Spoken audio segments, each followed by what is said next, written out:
Who's there? Bernardo? Welcome, Horatio, welcome, good Marcellus. Let us once again assail your ears that are so fortified against our story, what we have 2 nights seen. Your same star that's westward from the pole had made his course to illume that part of heaven, where now it burns. Marcellus and myself, the bell then beating 1. Peace! Break thee off! Look, where it comes again! Thou art a scholar, speak to it, Horatio. Looks it not like the king? Mark it, Horatio. Oh, see, it stalks away. Let us impart what we have seen tonight unto young Hamlet. Hail to your lordship. I am glad to see you well, Horatio, or I do forget myself. The same, my lord, and your poor servant ever. Sir, my good friend, I'll change that name with you. And what make you from Wittenberg, Horatio? Marcellus? My good lord. I am very glad to see you. Good even, sir. Season your admiration for a while. 2 nights together had these gentlemen, Marcellus and Bernardo, on their watch, and counted a figure like your father. As I do live, my honoured lord, 'tis true, and we did think it writ down in our duty to let you know of it. If it assume my noble father's person, I'll speak to it. I will require your loves. So, fare you well. Upon the platform, 'twixt 11 and 12, I'll visit you. Our duty to your honor. Your loves as mine to you. Farewell. Speak, I am bound to hear. So art thou to revenge when thou shalt hear.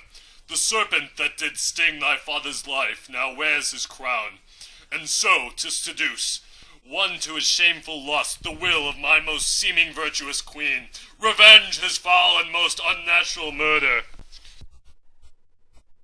Thy commandment all alone shall live within the book and volume of my brain. I have sworn it. Good friends, as you are friends, scholars and soldiers, give me one poor request. Never make known what you have seen tonight. My lord, we will not. So, gentlemen, with all my love I do commend me to you, and what so poor a man as Hamlet is may do, to express his love and friending to you, God willing, shall not lack. Let us go in together. Farewell, Ophelia, and remember well what I have said to you.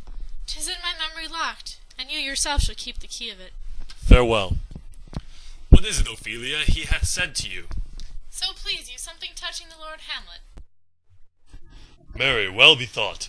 'Tis told me he hath very oft of late given private time to you, and you yourself have of your audience been most free and bounteous. If it be so, as so 'tis put on me, and that in way of caution I must tell you, you do not understand yourself so clearly as it behooves my daughter and your honor. What is between you? Give me up the truth. He hath, my lord, of late made many tenders of his affection to me. Affection? Pooh! You speak like a green girl, unsifted in such perilous circumstance. Do you believe his tenders, as you call them? I do not know, my lord, what I should think. Marry, I'll teach you. Think yourself a baby, that you have ta'en these tenders for true pay, which are not sterling. Tender yourself more dearly, or, not to crack the wind of the poor phrase, running it thus, you'll tender me a fool. This is for all. I would not, in plain terms, from this time forth, have you so slander any moment leisure as to give words or talk with the Lord Hamlet. Look to it, I charge you, come your ways. I shall obey, my lord. To be or not to be, that is the question. Whether 'tis nobler in the mind to suffer the slings and arrows of outrageous fortune, or to take arms against a sea of troubles and by opposing end them, to die, to sleep. Soft you now, the fair Ophelia. Nymph in thy orisons, be all my sins remembered. My lord, I have remembrances of yours, that I have long and long to redeliver. I pray you now, receive them. No, not I. I never gave you aught. My honoured lord, you know right well you did. Are you honest? My lord? I did love you once. Indeed, my lord, you made me believe so. You should not have believed me, for virtue cannot so inoculate our old stock, but we shall relish of it. I loved you not. I was the more deceived. Get thee to a nunnery. Why wouldst thou be a breeder of sinners? To a nunnery go, and quickly too. Farewell. To a nunnery go. Oh, what a noble mind is here o'erthrown! Oh, woe is me, to have seen what I have seen, and see what I see! There are the players. You are welcome, masters, welcome all. I am glad to see thee well. Welcome, good friends. O my old friend, thy face is valenced since I saw thee last. Comest thou to beard me in Denmark? What, my young lady and mistress? Masters, you are all welcome. We'll all into it like French falconers, fly at anything we see. We'll have a speech straight. Come, give us a taste of your quality. Come, a passionate speech. The rugged Pyrrhus, he whose sable arms black as his purpose did the knight resemble when he lay couched in the ominous horse, hath now this dread and black complexion. Look whether he has not turned his colour and has tears in his eyes. Pray you, no more. 'Tis well. I'll have thee speak out the rest soon. Good my lord, will you see the players well bestowed? Do you hear? Let them be well used, for they are the abstract and brief chronicles of the time. After your death, you were better have a bad epitaph than their ill report while you live. My lord, I will use them according to their desert. God's bodykins, man, much better. Use every man after his desert, and who should scape whipping? Use them after your own honor and dignity. The less they deserve, the more merit is in your bounty. Take them in. Speak the speech, I pray you, as I pronounced it to you, trippingly on the tongue. But if you mouth it, as many of your players do, I had as lief the town crier spoke my lines.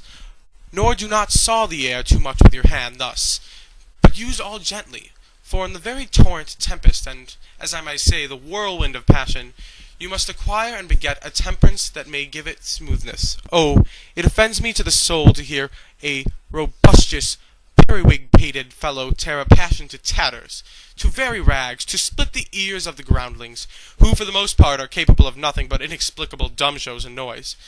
I would have such a fellow whipped for o'erdoing termagant. It out Herod's Herod. Pray you, avoid it. I warrant your honor. What do you call the play? The Mousetrap, Mary How. Tropically, this play is the image of a murder done in Vienna. Gonzago is the duke's name, his wife Baptista. You shall see anon, 'tis a knavish piece of work. But what o' that? Your majesty and we have free souls. It touches us not. Let the gall jade wince, our withers are unwrung. He poisons him in the garden for the state. You shall see anon how the murder gets the love of Gonzago's wife. The king rises. Oh, good Horatio, I'll take the ghost's word for £1,000. Didst perceive? Very well, my lord. Aha!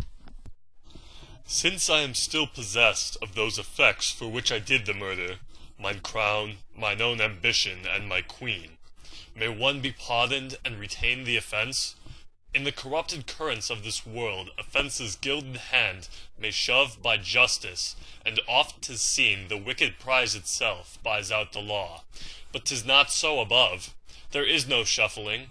There the action lies in his true nature, and we ourselves compelled, even to the teeth and forehead of our faults, to give in evidence. What then? What rests? Now, mother, what's the matter? Hamlet, thou hast thy father much offended. Mother, you have my father much offended. What's the matter now? What wilt thou do? Thou wilt not murder me? Help! Help! Help! Oh! How now, a rat? Dead for a ducat, dead! Oh no, I am slain! Oh me, what hast thou done? Nay, I know not. Is it the king? Oh, what a rash and bloody deed is this! As bloody deed as kill a king and marry with his brother? A murderer and a villain, a slave that is not 20th part the tithe of your precedent lord, a vice of kings, a cutpurse of the empire and the rule, that from a shelf the precious diadem stole and put in his pocket, a king of shreds and patches. This is the very coinage of your brain. This bodiless creation of ecstasy is very cunning in. My pulse as yours doth temperately keep time, and makes as healthful music. It is not madness that I have uttered. Good night. But go not to my uncle's bed. Assume a virtue if you have it not.